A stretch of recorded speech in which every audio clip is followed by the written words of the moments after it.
감성경제방송 돈다방미쓰리 6월 18일 토요일 방송 시작하겠습니다. 오늘은 6월 17일 금요일 뉴욕 증시 마감 현황 점검해 볼 건데요. 이날 뉴욕 증시는 혼조세로 마감을 했습니다. 다우지수가 0.13% 하락해서 29,888포인트, 3만 포인트를 회복하지 못했고요. S&P 500은 0.22% 반등, 나스닥은 1.43% 반등했습니다. 왜 나스닥은 다우지수와 S&P 500에 비해서 반등의 폭이 컸을까요? 나스닥이 더 좋아서 그랬을까요? 아니죠. 나스닥이 다우지수와 S&P 500에 비해서 그 전날 훨씬 더 많이 빠졌기 때문입니다. 전일 나스닥은요, 무려 4%가 넘는 낙폭을 보였습니다. 그러니까 과대 낙폭으로 인한 반등이 왔을 때 반등이 조금 더 강하게 오는 거죠. 이날 증시의 이슈는요, 연준이 75bp 금리 인상을 했다. 경기 침체 우려가 커지고 있다. 이런 내용이었습니다. 이날 큰 이슈는 아니었는데요. 연준이 주최한 미 달러의 국제적 역할이라는 컨퍼런스에 제롬 파월 연준 의장이 참석을 해서 인플레이션 목표 달성에 대한 의지를 재차 확인했습니다. 동료들과 나는 우리의 2% 목표로 인플레이션을 되돌리는데 매우 집중하고 있다. 이런 발언을 했습니다. 자, 이 얘기는 결국 뭐냐면 6월달 연준이 75bp 자이언트 스텝 금리 인상을 단행을 했다. 그런데 안타깝게도 주식시장이 빠졌다. 그러나 우리 연준은 조금 더 굴하지 않고 인플레이션 목표가 2%에 도달할 때까지 금리 인상을 계속할 것이다. 즉 6월 달에 75bp 금리 인상뿐만 아니라 7월 달에도 할 수 있다면 75bp 금리 인상 하겠다라는 의지를 확인한 겁니다. 제가 일주일 전에 6월달 FOMC에서 75bp 금리 인상 가능성을 제시하면서 제가 거기에 대한 근거가 뭐였냐면 조 바이든 대통령이 제롬 파월 연준 의장을 만나서 연준의 독립성을 다시 한번 확인시켜줬습니다. 왜 그랬을까? 전 그 부분에 대해서 집중했거든요. 조 바이든 대통령은 지금 중간선거를 앞두고 굉장히 몰려 있습니다. 공화당에 뒤처져 있다. 트럼프 대통령한테 밀리고 있다. 이런 이야기도 나올 정도입니다. 그런 상황에서 조 바이든 대통령, 굉장히 정치적인 성향을 강하게 갖고 있는 조 바이든 대통령 입장에서는 티를 내고 조바심을 나타내진 않지만 중간선거를 지금 준비하는 과정에서 미국의 어마어마한 인플레이션이 중간선거에서 민주당, 즉 조 바이든 행정부의 참패를 만들어낼 수 있다라고 걱정하고 있거든요. 그러니까 어떻게든지 인플레이션을 좀 잡아라. 인플레이션을 잡을 수 있는 가장 큰 치료약은 금리 인상이다. 그런데 제롬 파월 연준 의장이 제대로 금리 인상을 하지 못했죠. 밀린 숙제를 계속 미루다 보니까 지금 밀린 숙제가 산더미처럼 이만큼 쌓인 겁니다. 어떻게 해요? 지금 미국의 인플레이션은 전년 동월 대비 8.6%씩이나 상승한 상태고 무려 41년 만에 최고치를 갱신하고 있습니다. 그러니까 미쓰리가 얘기하는 산더미 같은 숙제를 8.6%라는 인플레이션 수치라고 생각하시면 됩니다. 그래서 조 바이든 대통령이 제롬 파월 연준 의장을 만나서 야, 니네가 금리 인상을 했을 때 주가 빠지는 거 신경 쓰지 마. 그냥 니네 금리 인상해서 인플레이션 잡아. 만약에 주가가 빠진다면 그거는 우리 조 바이든 행정부에서 다른 정책을 사용해서라도 잡을 테니까 주가 하락 신경 쓰지 말고 물가나 잡을 생각해. 이 얘기를 한 거거든요. 제가 조 바이든 대통령의 능력을 일찌감치 의심하고 능력을 의심하기보다는요. 좀 그릇이 좀 작다, 대국적이지 못하다 이런 얘기를 좀 해드렸는데 그런 이야기를 해드리면서 이제 제가 여러분들께 전해드리는 에피소드가 바로 2015년과 2016년 금리 결정 스토리죠. 2015년 12월 달에 연준이 오랜만에 25bp 금리 인상을 단행합니다. 그러면서 우리 미국은 경기 회복에 자신감을 느꼈다. 그래서 2016년도에 4번의 금리 인상을 하겠다. 그리고 12월 달 25bp 금리 인상하면서 큰 소리를 뻥뻥 칩니다. 그런데 보름 정도 지나서 2016년 1월 신년을 맞아서 개장되자마자 중국 증시가 개박살이 나죠. 제가 웬만하면 뭐 폭락이라든가 뭐 개박살 이런 얘기를 잘 안 쓰려고 노력하는데요. 제가 왜 개박살이라는 표현을 썼냐면 2016년 1월 달 개장이 되자마자 중국 증시는요. 서킷 브레이크가 걸렸습니다. 그 정도로 중국 증시가 개박살이 나서 그렇게 자신만만했던 연준은 쫄아가지고 2016년도에 4번의 금리 인상은커녕 1년 만에, 즉 2016년 12월 달에 겨우 한 번 금리 인상을 합니다. 그게 제가 2017년도 방송에서 뭐라고 했냐면 2017년도 경제 이슈는 연준이 금리 인상을 이야기할 때마다 증시가 크게 충격을 받을 거다라고 얘기한 게 기억이 납니다. 제가 그런 멘트를 했던 이유는 뭐냐면요. 연준 입장으로는 굉장히 쫄 수밖에 없었거든요. 그러니까 그 이후에 연준이 금리 인상 얘기만 나오면 증시가 그냥 몸살을 앓고 있다라는 거죠. 그런데 어떤 청취자님께서 제가 2016년 12월 달, 1월 달, 2016년 1월 달 이 에피소드를 얘기하면서 이제 제롬 파월 연준 의장의 어떤 그릇, 뭐 쫄았고 트라우마가 생겼고 이런 얘기를 해드리니까 그때, 즉 2016년 12월 달부터 2016년 1월 달 그 당시 연준 의장은 제롬 파월이 아니라 제닛 옐런이었다 이런 얘기를 해주시는 거예요. 맞습니다. 제롬 파월 연준 의장은요. 2018년 2월 5일부터 4년 임기의 연준 의장을 맡기 시작했고요. 올해 연임이 됐죠. 그리고 2018년 2월 5일 사실 이때 제롬 파월이 의장이 되는 게 아니라 제닛 옐런이 연임되는 게 맞았습니다. 미국 역사상 연준 의장이 대부분 연임이 됐는데 거의 연임이 됐는데 유일하게 연임되지 못한 연준 의장이 제닛 옐런이었죠. 왜요? 트럼프 대통령이 해임시켜버렸거든요. 그래서 조 바이든 대통령이 제닛 옐런 전 연준 의장을 지금 재무장관으로 앉혀버린 겁니다. 자, 어쨌든 그 청취자님 말씀대로 2015년 12월 달 그리고 2016년 1월 달, 즉 연준이 트라우마가 생길 그 시점에 제롬 파월은 뭐 했을까요? 연준 의장으로는 이제 않았지만요. 연준 이사로 임명이 돼서 일을 하고 있었습니다. 제롬 파월은요. 2011년도 오바마 행정부 시절에 연준 이사로 임명이 됩니다. 즉 그 얘기는 뭐냐면 제가 왜 자꾸 이제 제롬 파월의 능력에 대한 이야기를 하냐면 제롬 파월이 여러분 뭐 그동안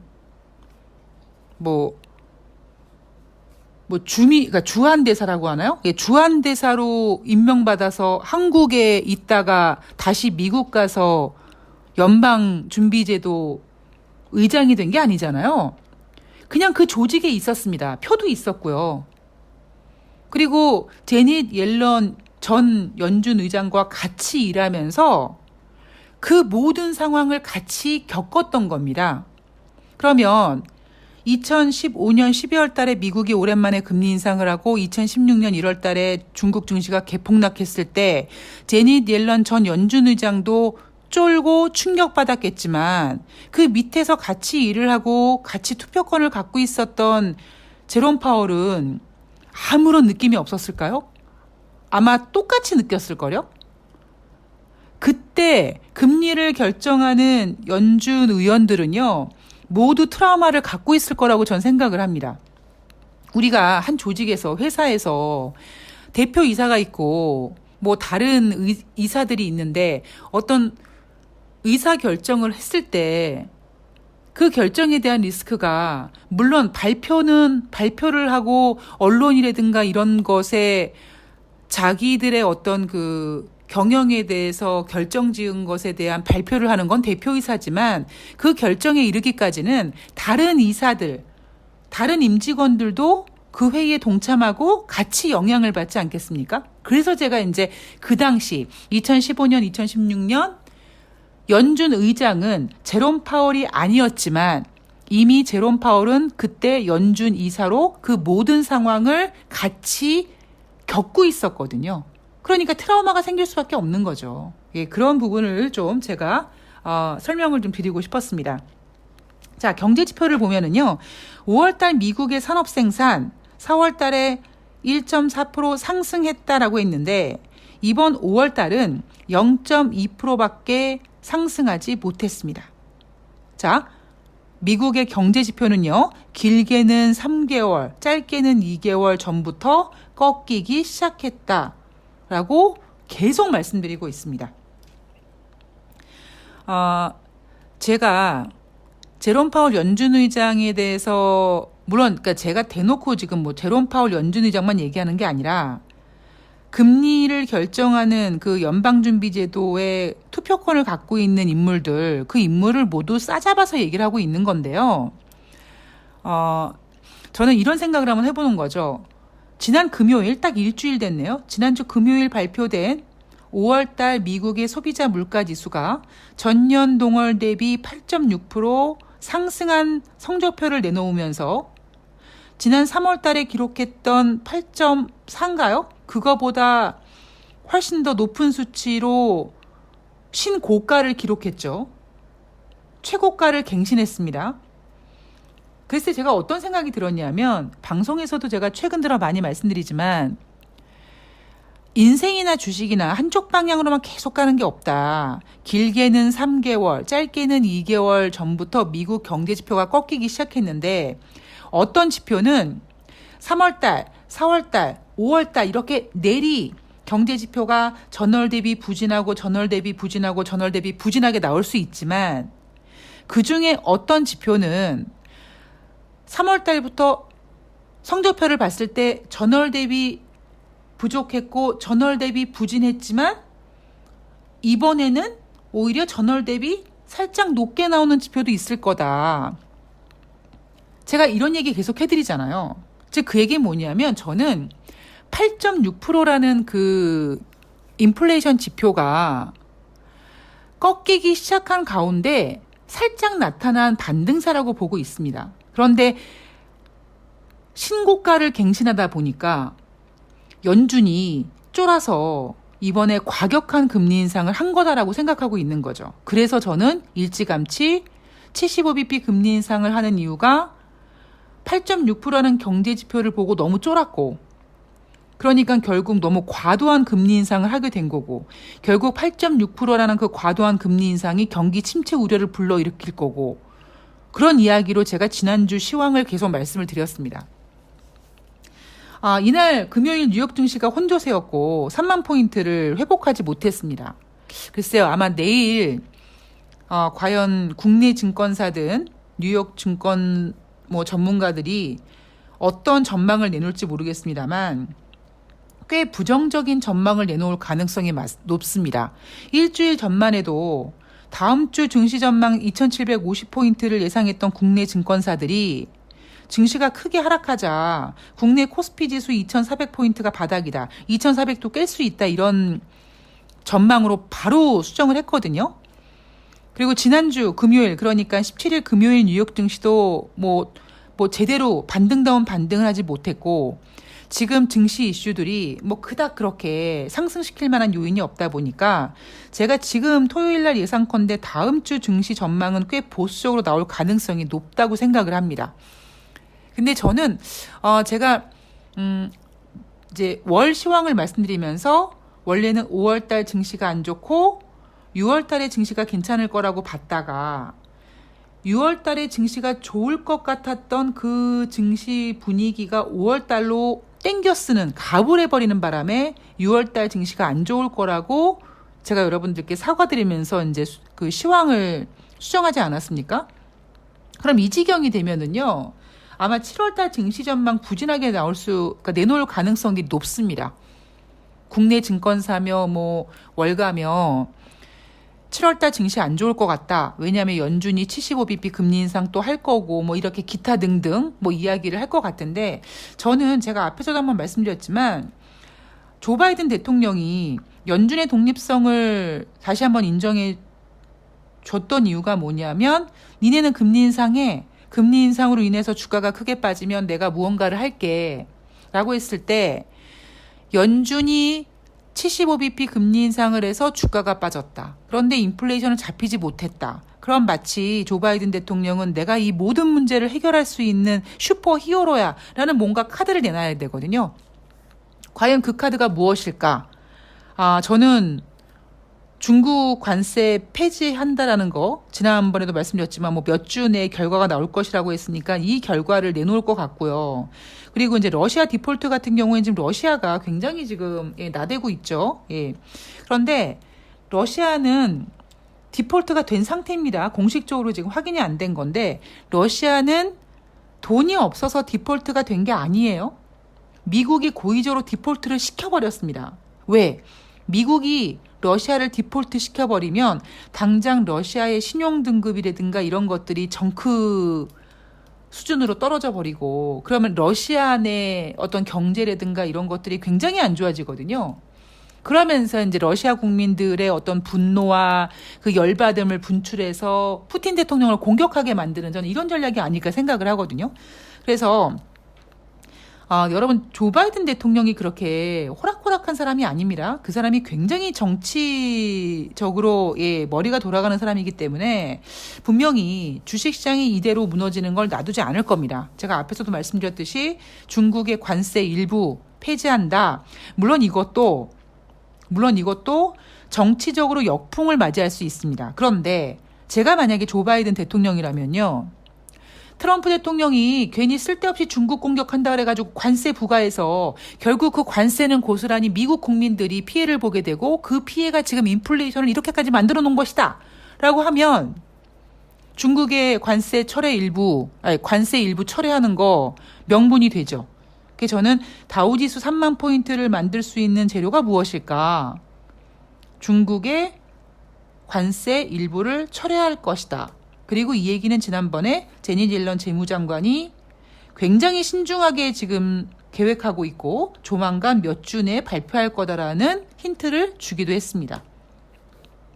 자, 그래서 모르겠습니다. 아직 6월 중순이니까 제가 감히 7월 달 전망을 내놓긴 좀 그런데요. 하여튼 제가 갖고 있는 좀 폭넓은 시나리오는 뭐 요렇습니다. 제가 요거는 뭐 자주 방송을 해드리니까 그때마다 부연 설명을 좀 해드리면 될 거라고 생각하고 있고요. 경제가 참 어렵죠, 여러분. 제가 이렇게 친한 후배들이랑 이렇게 얘기하면서 그 후배들도 이제 주식을 하니까 이제 그 후배들이 이제 주식을 막 이렇게 본격적으로 하는 게 아니라 그냥 주식 장고에 이렇게 쌓아놓고 있다가 저랑 이제 맥주 한 잔 마시면서 차 한 잔 마시면서 이제 제가 이런 이야기를 이제 그놈의 가시나 그놈의 이 사내놈들은 제 방송을 안 듣거든요. 그러니까 제가 이렇게 방송에서 해주는 이야기를 그들한테 이제 오프라인으로 해주거든요. 굉장히 어려워요. 그래서 그 경제가 확실히 어렵구나라는 생각은 하고 있습니다. 근데 사실 저는 이쪽 구석에서만 굴러먹다 보니까 아니 이렇게 쉽게 얘기하는데 왜 이해를 못하지? 그럼 되게 솔직히 좀 답답한 마음이 없지 않아 있었었거든요. 그런데 이제 그 후배들을 보면서 경제라는 것 자체가 어렵구나. 제가 아무리 쉽게 이야기를 한다고 해도 어려운 건 어려운 거구나. 그런데 여러분 그런 얘기가 있어요. 어려운 책도 100번 읽으면 이해가 간다라는 이야기가 있습니다. 제가 방송에서 반복적으로 여러분들께 각인시켜드리는 멘트들이 있어요. 그럼 여러분들이 그게 처음에 무슨 얘기인지 모르거든요. 뭐 예를 들면 뭐 길게는 3개월, 짧게는 2개월 동안 미국 경제 지표가 꺾이기 시작했다. 뭐 인생이나 주식이나 한쪽 방향으로 없다. 이런 얘기를 좀 계속 하고 있지 않습니까? 2015년 미국이 금리 인상을 했는데 2016년 1월 달에 중국 증시가 개박살나고 이런 얘기 지금 제가 계속 해드리고 있잖아요. 그런데 이런 얘기를 여러분 처음에는 잘 이해가 안 가는데 계속 듣다 보면은 이게 뭔가 이렇게 마치 퍼즐 조각 맞춰지듯이 맞춰지는 게 있어요. 사실 이거는요. 저도 그렇게 주식 공부를 했거든요. 그리고 특히 저 같은 경우 가장 도움이 많이 되는 건 뭐냐면 저는 돈다방 미쓰리를 시작한 다음부터 경제방송을 시작한 다음부터 방송 원고를 직접 손으로 작성합니다. 그래서 제가 다른 건 관심이 없어서 기억하려고 하지도 않고 그렇게 집중하지 않지만 최소한 주식시장에서 진행되는 이런 것들은요, 머릿속에 생생히 기억이 나는 거죠. 왜? 손으로 쓰거든요. 손으로 원고를 쓰면서 이 수치는 이렇게 설명을 해야 되고 이거는 이랬고 이건 지난번에 이렇게 나왔는데 이번에 이렇게 나왔구나는 것이 이제 슬라이드처럼 지나가면서 다시 한번 각인이 되는 거죠. 그러니까 여러분들도 돈다방 미스리를 처음에 들으시면 다른 경제 방송이랑은 달라. 그런데 들어보면 어려워. 이런 이야기를 하시는 분들이 많으십니다. 그런데 돈다방 미스리만의 그런 중독되는 그런 맛이 있어요. 꾸준히 들어보시면 아마 여러분들이 어느 날 갑자기 여러분들의 남편이나 여러분들의 아내나 다른 사람들 붙잡고 야, 너 2018년도 뭐 금리가 어쨌고 제롬 파월이 어쨌고 너 2015년 12월 달에 너 연준이 어떻게 했는 줄 아니? 막 이렇게 하실 겁니다. 그게 좀 시간이 걸려요. 제가 어제 방송에서 주식을 잃는 시간은 빠르지만 회복하는 시간은 굉장히 오래 걸린다고 말씀드렸잖아요. 마찬가지입니다. 여러분들이 이 어려운 경제라는 거를 공부하시는데 책 몇 권 읽는다고 경제를 알 수 있을까요? 절대 불가능합니다. 그렇기 때문에 여러분들께서 조금 더 기간을 두고 여유롭게 공부를 하셨으면 좋겠고요. 자, 그리고 시간 여유가 있으니까 어떤 청취자님께서 미쓰리 말대로 삼성전자가 7만 원 가는 시간보다 6만 원 깬 시간이 더 빨리 왔습니다. 그런데 왜 미쓰리는 삼성전자를 싫어합니까? 라는 질문을 해주셨는데요. 여러분들은 삼성전자 좋아하십니까? 저는 제가 삼성전자를 뭐 싫어한다, 좋아한다 이런 개념은 아니었고요. 저는 증권사 근무할 때 우량주를 매매해 본 적이 없습니다. 테마주, 세력주, 어쩌면 그런 종목들을 매매하다 보니까 기관 투자자들이랑도 어울리고 세력들이랑도 어울리고 그러면서 이제 그들의 어떤 그 밑바닥을 보면서 주식은 이렇구나 라는 것을 제가 알게 된 거고요. 우아하게 제가 객장에 앉아서 고객들한테 삼성전자 사세요, 현대차 사세요 이러질 않고 저는 뭐 코스닥 테마주라든가 이런 거에 관심이 있다 보니까 여러분들이 지금 뭐 각 증권사 사이트에 가면 매월 증시 일정들 칼렌더 아마 구하실 수 있죠. 그 칼렌더를 최초로 만든 사람과 저는 작업을 같이 했던 사람이에요. 근데 거기에 솔직히 삼성전자에 관련된 이슈가 뭐가 있겠습니까? 그냥 실적 발표에 대한 거? 뭐 예를 들면 몇 월 달 칼렌더 그러면 뭐 월 초에 삼성전자 잠정 실적 발표 일정 뭐 이렇게 간단하게 나타나겠죠. 실적이 어떻게 될 거고 전년 분기 대비 어떻게 될 거고 이 정도만 검색하지만 코스닥 테마주 같은 경우는요. 굉장히 일정이 아주 자세하게 나와야 되고 그리고 안테나를 세워서 폭넓은 자료를 막 찾아 헤매야 되거든요. 그러다 보니까 제가 증권사 다닐 때는 삼성전자를 매매해 본 적이 없었고요. 그리고 그 다음에 저는 LG를 개인적으로 좋아하죠. 삼성전자 왜 싫어하느냐? 여러분 제일모직이랑 삼성물산 합병이 그게 말이 되는 소리입니까? 말도 안 되는 소리거든요. 근데 어쨌든 이렇게 굴러가고 있잖아요. 자, 그거는 삼성전자 기업의 문제라고 칩시다. 근데 삼성전자가 액면 분할한 다음에 저는 지금 삼성전자라는 주식을 더 싫어합니다. 왜 싫어하냐면요. 제가 좀비 이야기를 종종 해드리죠. 세력은요, 여러분, 개인들 물량을 싫어합니다. 마치 부산행 영화 마지막 편에 보듯이 기차가 이렇게 칙칙폭폭 칙칙폭폭 가는데 좀비들이 막 달려들죠. 그러면 기차가 칙칙폭폭 칙칙폭폭 가는데 좀비들이 엄청나게 달려들면 그 기차가 갈 수 있습니까? 없습니까? 못 가거든요. 주식시장에서는요. 개인 투자자들이 마치 그런 좀비들 같은 거예요. 그래서 세력들이 개인 투자자들이 개인 물량들이 들어오는 거를 가장 싫어합니다. 자기네들이 차트를 만드는데 그 개인 투자자 중에서 몇몇 정도가 차트를 좀 보고 어머 이거 세력인가 봐. 그리고 그 주식에 이제 탑승을 하잖아요. 그럼 세력이 봤을 때 이거 개인이 많이 달라붙었네. 안 되겠는데 하고 실망 매물을, 그러니까 일부러 물량을 어느 정도 던져버리면서 그 차트를 망가뜨려 버립니다. 그러면 차트를 보고 들어간 개인들이 이 주식은 이제 뭐 작전이 와야 됐나 보다라고 하면서 실망 매물을 던져버리죠. 세력들이 언제 개인들 물량을 좋아하냐면요. 자기네들이 주가를 올려놓고 이제 물량을 떠넘길 때 개인들이 받아주는 걸 제일 좋아합니다. 그런데 문제는 삼성전자가 몇백만 원이었던 삼성전자가 지금 5만 원짜리가 됐습니다. 제가 예전에 2018년도인가요? 그때 삼성전자 액면 분할될 때도 제가 똑같은 얘기 해드렸는데요. 삼성전자가 몇백만 원 됐을 때는 오히려 더 잘 갔어요. 왜? 개인들이 감히 한 주에 몇백만 원 되는 삼성전자를 못 샀던 거예요. 그래서 삼성전자가 액면 분할 5만 원짜리가 됐을 때 대부분의 주식 투자자들은요, 드디어 내 주식 잔고에 삼성전자를 가질 수 있다라는 기쁨이 너무 컸습니다. 자, 거기에다가 몇백만 원 하던 삼성전자가 5만 원이 돼버렸으니까 얼마나 만만해 보여요. 그러니까 그 5만 원이라는 수치가 만만해 보이니까 일반 개인들이요, 5만 원으로 주식을 사면, 그러니까 5만 원에 액면 분할하면 삼성전자가 금방 10만 원이 갈 거라고 착각들을 한 거죠. 제 기억으로는 2018년 5월 4일인가요? 그때 액면 분할한 기억으로 있는데 날짜는 정확할 겁니다. 연도 모르겠습니다만. 그때도 제가 똑같은 방송을 했어요. 삼성전자 뭐 7만 원, 8만 원 가격 나오는데 못 갈 거다. 오히려 4만 원 밑으로 내려갈 거라고 얘기했습니다. 왜냐하면 삼성전자가요, 5만 원이 되면서 개인 투자자들이, 죄송합니다. 제가 이렇게 표현을 할게요. 개떼 달려들듯이 삼성전자에 달라붙은 거예요. 삼성전자가 갈 수 있겠습니까? 못 갔습니까? 못 가겠습니까? 삼성전자가 마치 삼성전자라는 주식이 부산행 마지막 화면에 나오는 그 기차라고 생각해 보세요. 그 뒤에 달라붙은 좀비가 개인 투자자들이라고 생각해 보세요. 그 개인 투자자들이 5만 원짜리 삼성전자다. 이제 저거 10만 원 가긴 얼마나 쉽겠어 하고 막 달라붙어 보세요. 갈 수 있겠습니까? 못 가거든요.